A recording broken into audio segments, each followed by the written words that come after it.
Hey, today I'm going to talk about 3 movies that all revolve around different types of love. And their titles are Love Story, Ben is Back, and A Girl Walks Home Alone at Night. Our first up is Love Story. This is the highest grossing movie of 1970, and it definitely deserved that. The reason I watched this movie is it's technically a recommendation from my mom. I discovered literally today a paper I wrote 1 month shy of exactly a decade ago that was about my mom and her history of watching movies, like how she watched movies as a kid and how things changed as she got older. And when she got to college, it was all about just like, what's the movies everyone's talking about in the dorms? And in 1970, the movie everyone was talking about was this, and rightfully so. It is so good. The basic premise is the title of the movie. It's a love story, but it is a little bit more than that. The first 30 seconds of the movie really sets up what the movie is, because it's it has melodramatic music that's great, and then the first line of the movie, I forget what the exact line is, but the dude's just it's dude sitting alone, he's all sad, and he's something about a girl dying. So this is gonna end up being a sad story. But it's so good. The chemistry between the 2 leads is just amazing.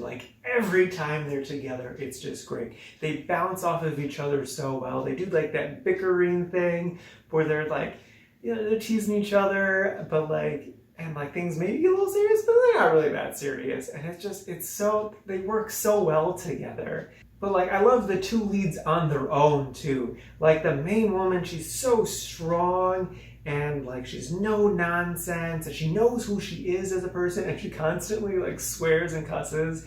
And she lays it on thick with the teasing of everyone, and it's so great. And then the main dude is great too, because he is the biggest romantic. He doesn't do anything big grand romantic gestures, more or less, but he is just the biggest heartthrob person. And then he is the most emotional person too. I am blown away that they made a male character this emotional in 1970. And it's not just oh, war and my best friend got murdered in front of me so I'm crying, that type of emotion. It's more just I love you so much, and I can't believe how much I love you, and it's just crazy how much I love you, and just pouring out all of that love emotion. And then also just a relationship with his father, all that complex stuff. They don't go into details with it, but it's still you can still feel it so well.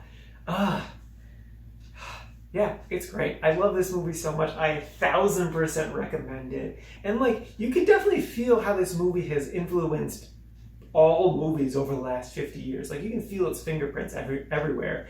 But it does everything just so well that you don't mind that you kind of know what's going on and you know all the tropes and stuff.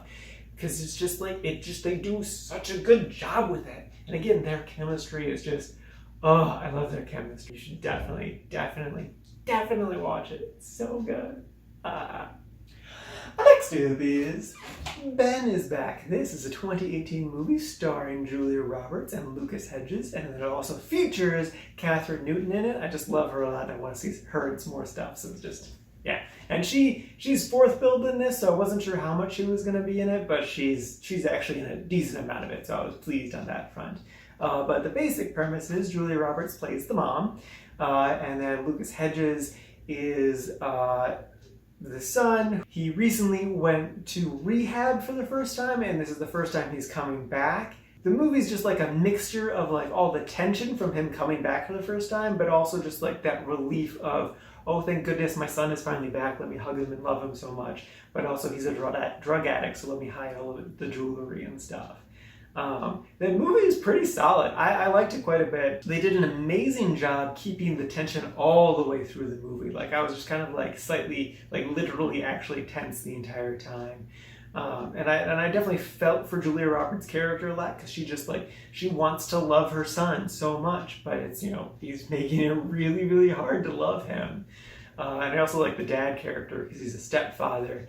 The very loving stepfather who's done a lot, but he's also a realist about everything, and so that's an interesting dynamic against Julia Roberts, wanting to give unconditional love. And then Catherine Newton character, she's it's her brother, but it's also like it's her brother who's done a lot of bad stuff, so it's lots of mixed emotions. Yeah, so I think a good way to describe this movie is that it's lots of really complex emotions, and I really like that aspect of the movie. I also really like that the movie takes place over either 24 hours or 12 hours. It's basically just a day, and I just like it when movies can kind of work around the constraint of a very short time period. If the movie looks interesting, give it a watch. It's definitely worth a watch if you're intrigued by it. I don't regret watching it. It was a good experience.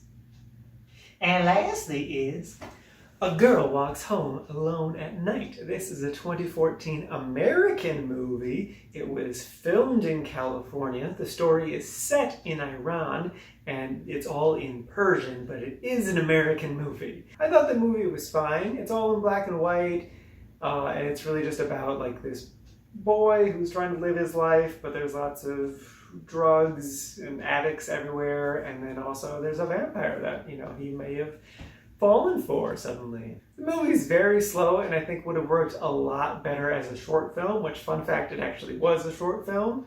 But unlike Thunder Road, which also started off as a short film and got better with expansion, I think this movie would have been a lot better with compaction. Like, it's definitely a very pretty movie, but there's just lots of nothing that happens in the movie. Also, if you were to take out the romance of the movie, it felt very clear that they were setting up the vampire to be like a metaphor for drug addiction killing you, because she only kills people on drugs, like drug addicts, and then kind of like walks around characters that are doing drugs but are not quite addicts yet. She even like confronts a little boy asking him if he's being a good boy. She's essentially just like, dude, I'm going to be watching you your entire life, so you better watch out, you better be a good boy. And it's like that very much so feels like it's the metaphor is he's surrounded by all these drug addicts, so his entire life he's just going to have that looming fear of death, because he could just one wrong step and he could become a drug addict too and then die by the hands of this metaphorical vampire. And I really, really like that idea. I think that's a great use of the vampire as something different. But because there's also a love story in there, I don't think that metaphor completely works, because I don't understand how it could, because the guy who's not a drug addict runs away with the metaphor for drug addiction. But he definitely isn't an addict. He's definitely different than the people in the movie that are addicts. So I don't know. It was definitely a pretty movie. I thought it was fine. I still enjoyed it. And again, I liked a lot of the ideas in it. It's just, I disagree with some of the choices made in it. So it ended up just being kind of a middle-of-the-road movie for me. Alrighty, now for today's rankings.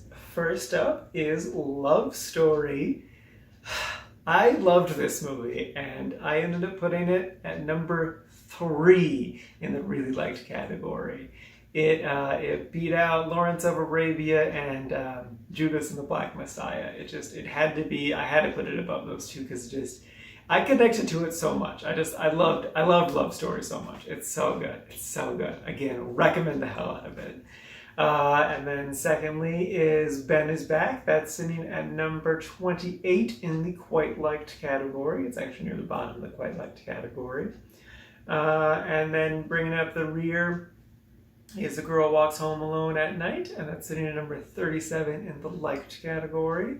And then this is out of a total of 57 movies so far this year.